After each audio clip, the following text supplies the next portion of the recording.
జగన్నాథ ఆలయంలో ఒక వంటవాడు అతని ప్రసాదం పాత్రపై గర్వపడితే ఏమవుతుందో తెలుసా? అతిపెద్ద వాటిలో ఒకటైన ఆలయంలోని పవిత్ర వంటగదిలో స్వయంగా లక్ష్మీదేవి వండుతుందని నమ్ముతారు. ఊరులు అనే గుడి వంటవాళ్ళు కఠినమైన ఆచారాలు పాటిస్తారు. వారికి ఆహారాన్ని రుచి చూడడానికి లేదా వాసన చూడడానికి కూడా అనుమతి లేదు.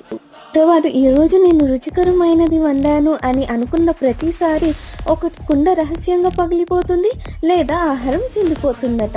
ఈ విషయం ద్వారా లక్ష్మీదేవి మనకు అహంకారం ప్రవేశించినప్పుడు దైవత్వం వెళ్ళిపోతుంది అని సందేశం ఇస్తుంది.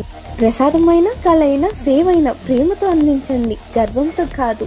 అప్పుడే అది దైవానికి చేరుతుంది. ఈ కథ మీ మనసును తాకి ఉంటే దాన్ని షేర్ చేయండి. అహంకార రహిత భక్తిని పెంచుకోండి. జై జగన్నాథ్.